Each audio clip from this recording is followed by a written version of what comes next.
Juma mokalo nyakwara mogia juang ne wawuoye kit value addition mabende yudore e kich gi mor kich. To mana tingo ni kana we itana nyisi ni mae en venom kata kiero sum. Ber mage mayudore e sum mar kich. Achiel kuom bergi en niya inya ti kode e thiedho tuoche kaka arthritis. Mae en royal jelly. Ay, yawa bungeni gini pesa di jowadu ne nyidendi. Wanawake hello. Iwacho ni anti-aging. Mae chiemb Queen Mother. Omiyo diching makawuono pod wadwa puonjore value addition mabende yudore kuma wantie ni. Kaka pile luonga ni alori nyakabla machiegni.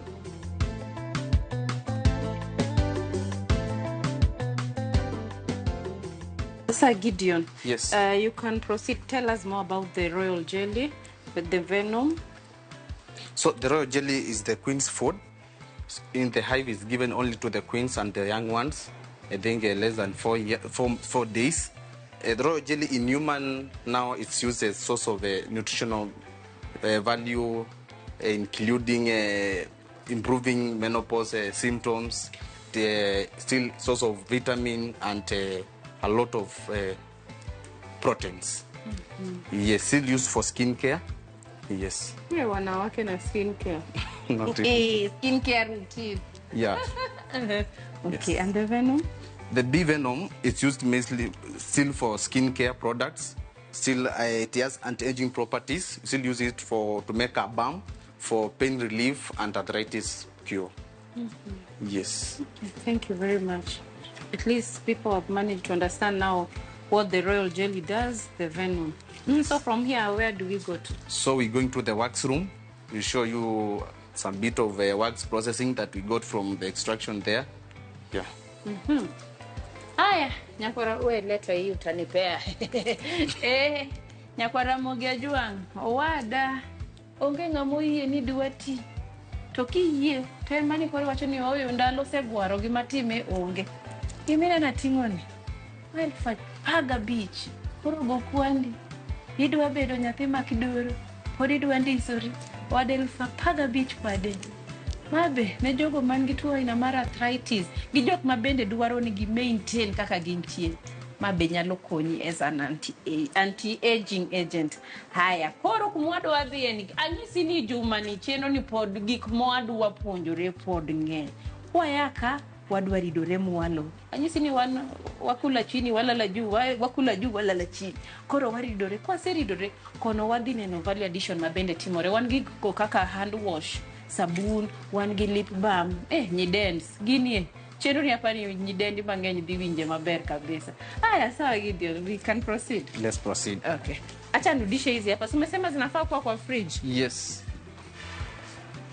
Adi duogo hapa umeka. Kikujani. Aya, wadhi.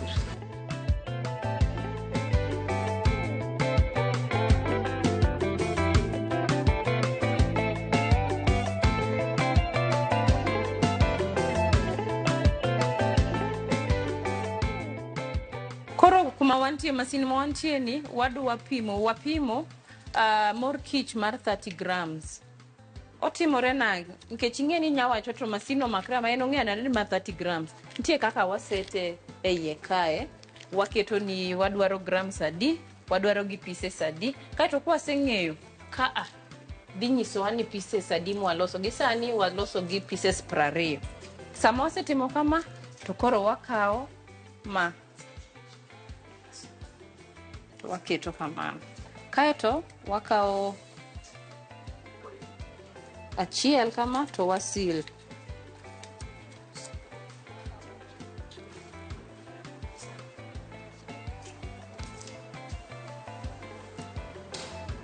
Mungi kare na kete maber. Ikete maber. Kaito achore.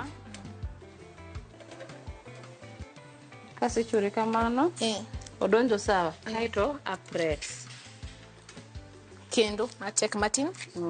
Atiyo gi energy. Kamano. Adiye moromo. Idiye moromo. Kasti gola. Kaito agole kama. Alori gini. Tijni ang'eyo jowadi, tijni ang'eyo.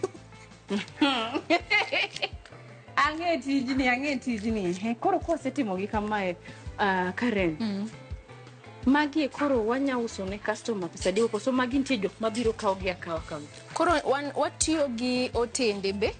Koro ginyalo biro gikaw kama kata ka in ma koro idwa tiyo go e odi ma koro nyithindo imiyo gi achiel ka achiel kama giti gi mang'eny in be wanyalo uso ni kamano. Kasto nitie otende mabe ohero kwaketo ni gi nying gi e hotel. Branding. Customized branding. Koro ibiro nyisowa ni mae sticker na los na uru kama kasto uket na brand na watimoni mano be. To Yes, mano be watimoni. Ai, kamano. Ai to. Toka ma pa ni ile kijiko. Ma koro machine maka paro maber e Kenya duto wan kende ma wan kode. Wan ko. Ma iluongo ni honey, ma machine ma pack honey spoon. Oketo ni asali e kijiko marom kama. To pime moket ni 10 grams. Kende. Koro ntie kaka isete NB wapango ojik spoons ka. Kwase pango spoons kanyo ntie sensor mokuongo. Madhi sense ka kijiko ni kanyo. Kasto ka kijiko ni kanyo macha tank makoro waketi asali. Kasto koro mano keto nwa asali 10 grams E kijiko. Kasto kendo kalo wasense ka be asali ni e kijiko no.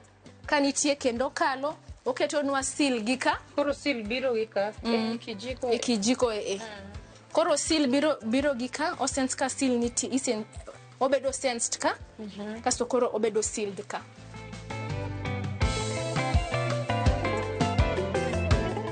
What exactly happens here? So what exactly happens here? We infuse honey with different flavors to achieve taste and still to achieve some values. For example, we have the hibiscus infused honey. This is honey infused with the hibiscus for weight loss and blood pressure management. We still have cardamom infused honey, which is honey infused with cardamom powder. Yes, it's used mostly for nausea and belly discomfort. We have cinnamon infused honey, usually for weight loss and inflammatory issues. We have star anise, my best, my favorite. It's used good for cough relief and sore throat. Again, we have another one, hot honey. This one. Honey infused with hot chili. Yes, it's good for barbecue. Yes. Barbecue? Yes, we still have ginger infused honey, which means used for cough and yes. This is more of dawa. Yes. Okay. Koro wanyisu gima timore ka. Magi te ka kinenogi. Ma okik gi hibiscus. Mae okik gi cardamom. Mae gi cinnamon. Ma to koro wach ni chutho ne nyithindo man ga honda. Mae ber kabisa. To ne jogo mohero gik madhi gi barbecue, yani gik mowang, iwinjo kiwacho ga ni wings, jomohero wings otende madongo dongo. Inya tiyo gi ma okik gi apilo. Ma koro okik ga apilo. Ma koro miwinjo kiwacho ga ni jo barbecue gi jok mohero gik ma mouth watering. Koro ma ber go kabisa. To mae ginger, ma okik gi mae gikiko gi ginger. Thothne kidhi otende madongo tiwinjo ka ng'ato nyisi ni let me have dawa. Dawa ikike gi ma. Haya, to nikech an bende onyisa na yier mane madwaro. Anaera apilo. Adwala. Ido itakuwa poa. Kura kiano kech koso oliet. Koso meat.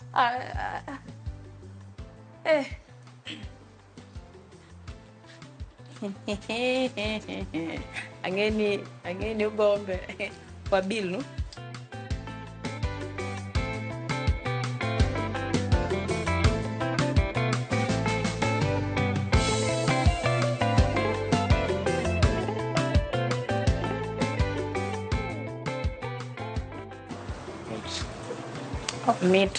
Omit ni tamu. Omit kabisa.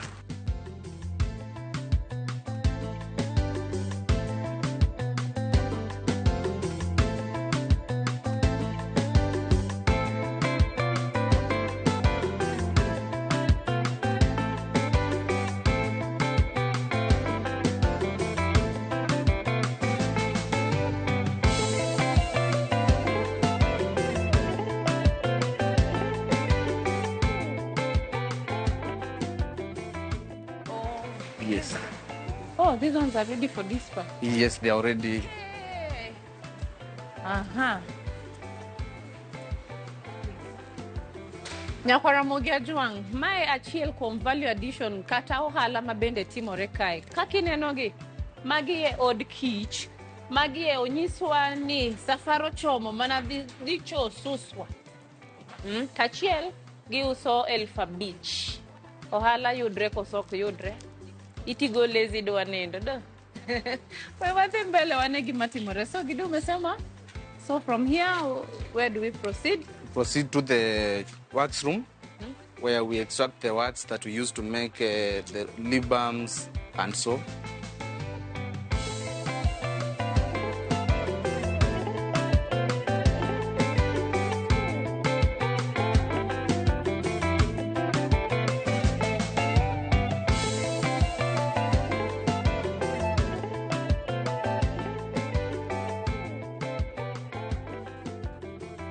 Okay, so ni hapa. Yes, so you are welcome. Thank you. This is the wax room, All right. where the wax that I showed you there from the cuttings, we bring it here, it's processed. So she'll take you through everything that happens in the wax room. All right, thank you. How are you? I'm good. Ingima maber. Angima maber. Awinjo ni amongo dholuo. Anya mongo dholuo kabisa. Koro kisungu nani odoge piny. Odoge piny matin. Inyalo fulorino inyiswa nyingi gi gimitimo. An kum nyinga iluonga ni Millicent Akinyi. Atiyo apiculture venture kae kama staff. E room ni ane ma handle room ni. Room ni wakao wax biro, wax machalo kama e. Jopur kelonwa, kose kelonwa, ta receive gi, ta away kilo. Kase weigh kilo, then one code steam melter. Wax ni abro kawe, ta akete steam melter kae. Steam kae, machine ni tiyo kod steam, kose melt for sometimes, to koro wachunge. Wachungo wax ni, nikech seche moko nyalo bedo kod chilo. Koro nego bedni wax mwatiyo kod en wax maler. Koro wakuongo wachunge. Wagole kar ka isive ka. Steam ni wacho Steam gongo wuok. Ka steam ose wuok, koro ma wuok ni en wax. Mano koro wax. Mae koro en wax. Wax ni kose wuoko kama to wasive wax ni. Nikech nyalo bedo nitie chilo mani iye, nyalo bedo nitiere kich, nyalo bedo nitie uchafu ama kata chuma moro nindo lwarie, koro wasive mondo wabed kod wax maler. Kwase sieve kama dongi no chilo. Mago mane nitie. Koro kar kae obo bedo dakika matin, gimoro 30 minutes, then wabo bedo gi gimoro machalo kama. Bang 30 minutes bang 30 minutes obro tuo to bedo ochalo kama e. Ok wanyal tere e machine kotek ni. Wakuongo wakete e warm water. Wakete e warm water mondo obed ma soft, mondo ko roll e machine ni to bedo tich mayot. I machine ni watiyo kod baby shampoo. Baby shampoo ni iwire mondo seche migolo wax no kikomok kar ka e. Obedo mayot. Chemirol then kose wire kamano toro bedo mayot chemirol to bedo okomoki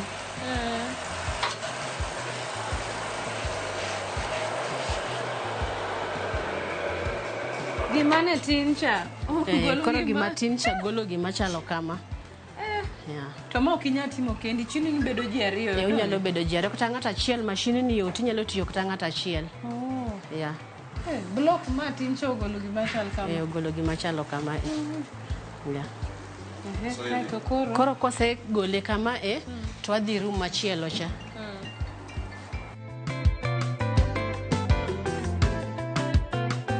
Koro kar kae mwakelogi, kose kelogi ting'ado gi into sizes. Nitie size monego bedni giromre godo koso? Nitie size monego bedni ng'ado marom. Koro wachako gi koni.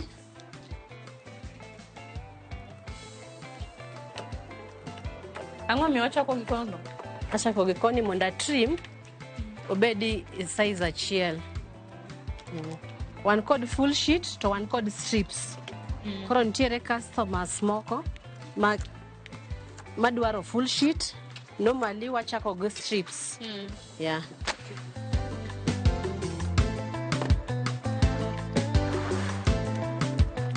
Koro my full sheet. My full sheet. Yeah. Koro ang'ade into strips. Monego bedi romre. Madonje e frame ni. Yeah. Koro ikete kamano. Wabedo kod size mara en mae. Size maber onego rom nade? My size maber. Onego bedni sama ikete e frame kae, dong neno ka nitiere groove kae. Koro onego bedni wax ni donjo e mtaro no maber kamano. Koro kisekete e groove kar kanyo, dong neno koko moko. Koro onego bedni wa short mondo seche ma japur tere e puodho kik oluar. Kama kiweye kama kodhi to bro luar. Koro nyakwa short the wire. Kose short to wabo bedo gima chalo kama. Neno hako moko. Manyiso ni stima no dhi to diye maber. Yeah, stima ni dhi to wang'e. Odonjo mako wax ni. Nitie kako aneno tiende be odich piny ka. Tiende yeah. Kae to bedo kama. Kae to bedo kama.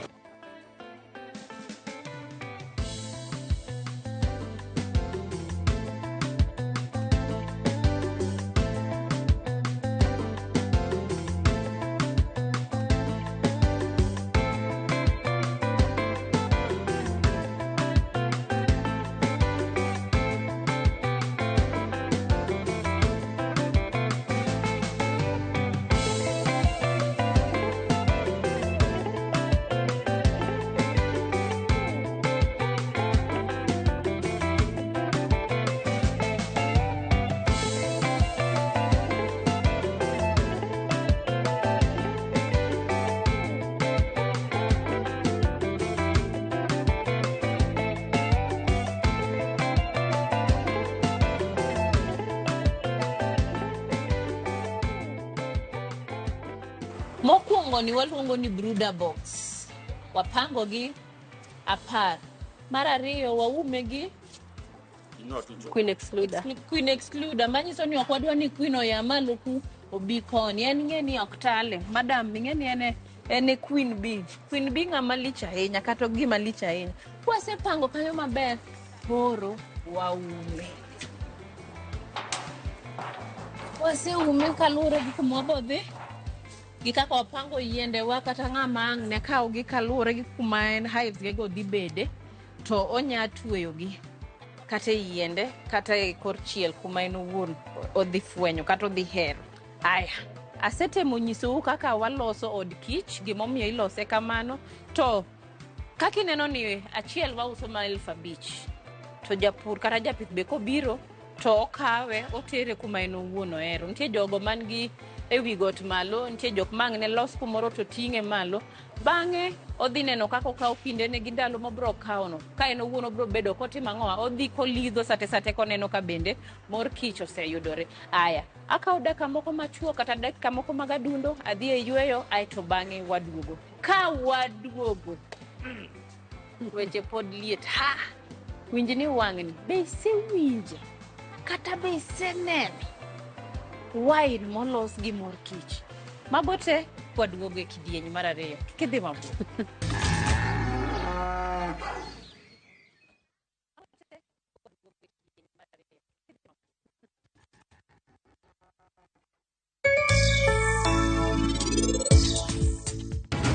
Bende ning'eyo gimoro amora wi Sanju? Dawi, an akia gimoro amora. Koro in idawacho ni ikia gimoro amora wi wuoyi madhi kendo osiepni. Wachna, ere kaka mano nyalore? In ikia gimoro amora wi wuoyi ma Sanju no? Winja, awacho adie.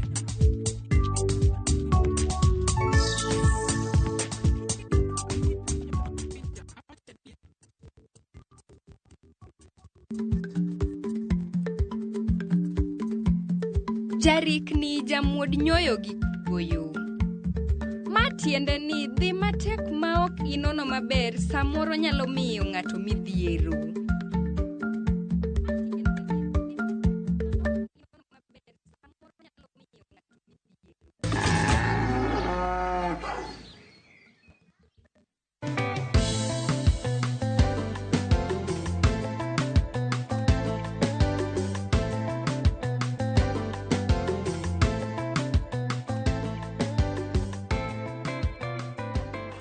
Sasa umesema uko mbele, what's there?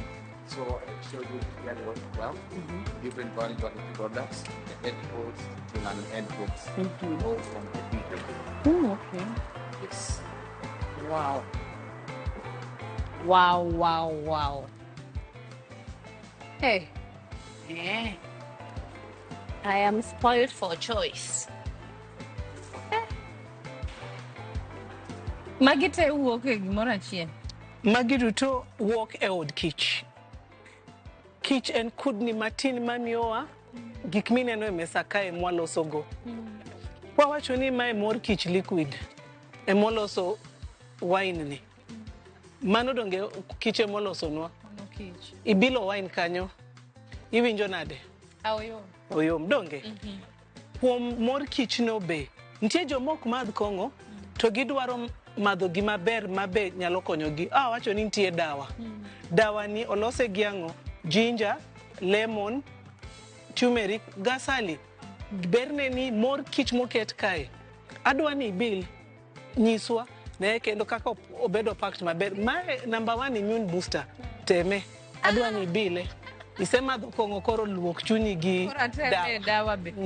Mae dawa. Dawa ni ingredients molose en achiel tangawizi, lemon, kata ndim, turmeric gi mor kich. Hani ma kawuono ne wawuoyo value additions.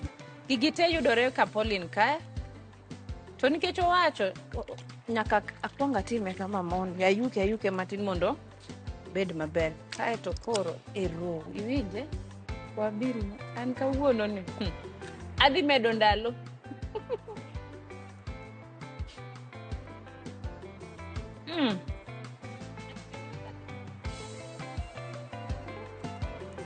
Pok na riam. My best. Pauline. Dawa ni yom. Kendo joma winje ka okechnegi wamedonu kijiko mar mor kich. Inyalo yawe, imed to imadhe. Koro mae maduong'ne mar 500 ml. Kendo mor dawa ni inyalo madhe kaka imadhe kong'ichno kata inyalo mure.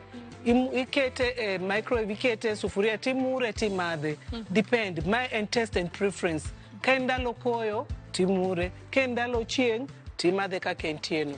Mae immune booster. Mae asali. Okatiyo go adier. Mae iruche mkate kendo ber ahinya. Ma obedo creamed. Asali moro mineno ni omakre to diwacho ni to rach. Inyalo chan. You just mix it until it's sweet. Onge gimoro amora momede.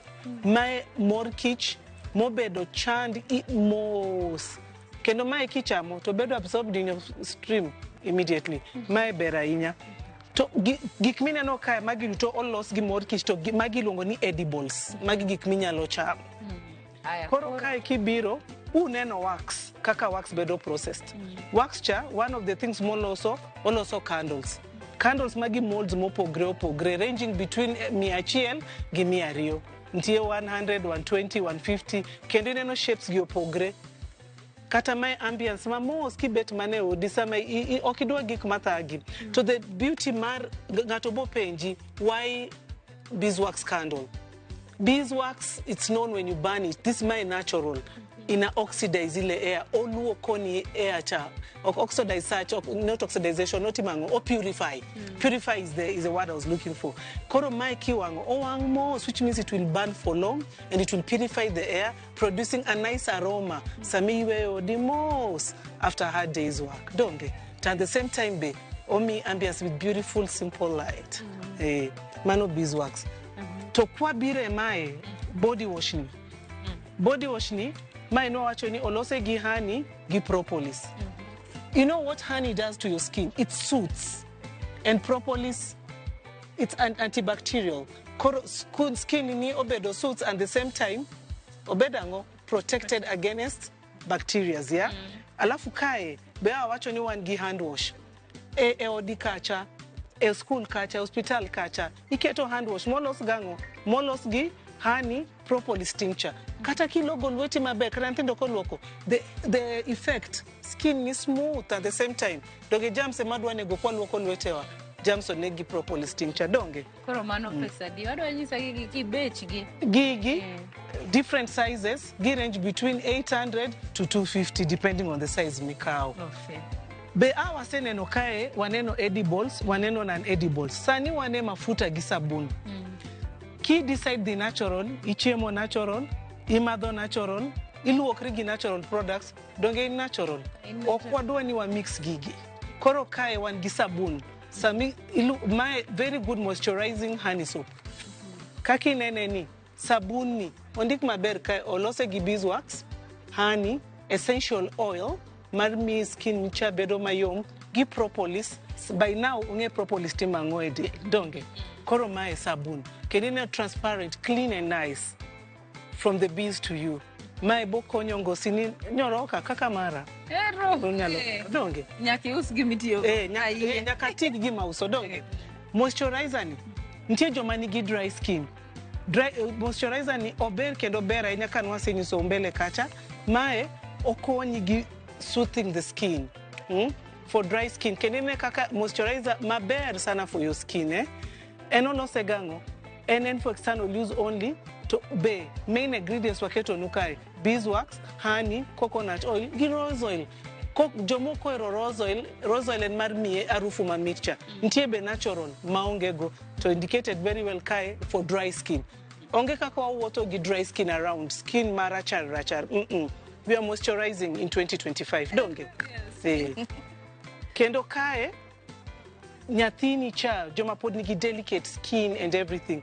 This is pure jelly. Sensitive skin unsorted one ka. Kae one gi simple body jelly. Mo ket maber kendo nigi pure beeswax honey gi essential different essential kama nigi tea tree to mae nigi peppermint. To be jomo kudwa essential oil kata fragrance ntie mana ma plain maonge anything. Koro gin range pricing. Range prices is from 100 shillings. It's affordable to up to the big one of around 550. Kidwaro smooth and supple lips. One gi beeswax ka lip balm. Chuo okwawe ukando. Mae donje mfuko ni maber katama. Donge waduto wadwaro soft lips. Yes. Oken mana mon kende kata chuo. Eri. And one of the premium products ma pile mora kane no ka uso ni ji en product ni. Product ni nigi bee venom. Bee venom konyo mostly kwa walose balm form, hot balm form. Very good for massaging your aches and joints. Jomani experience arthritis pains. Itiyo gima.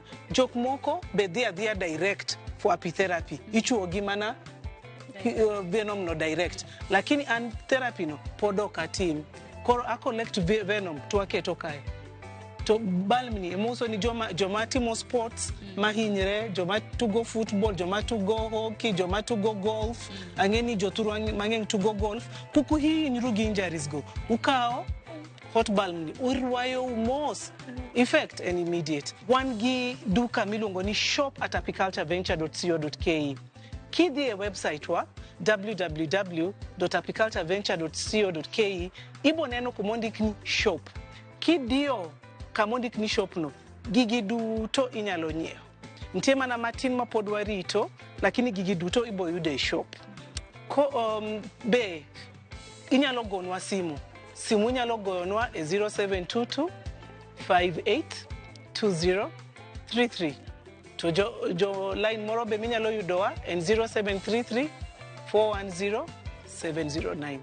Simu kigoyo kokwanyal answer immediately wabo get back to you, but line no in 24 hours.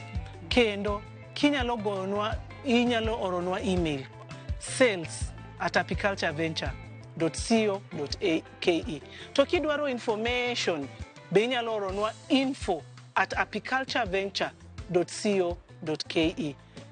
Duoko nigi penjo mora mungo ubo yudo duoko ku contact wa in any of those contacts mamiyo. Koro products kitoduto kata karwa kae pod be inyalo yudo. Erokamano uru. Karukae din wonwa location kech samoro ntie ma prefer ni achopa nege wanga. Be pod inyalo biro kidwange wach mangeng mar kich. Inyalo biro e ofiswa kae Embakasi Road off North Airport Road ibo neno kamondik ni apiculture venture, ibo donjo tibo biro e go down number G81. Ibo neno mana gate ma green maduong' mane apiculture venture. Waruako ute.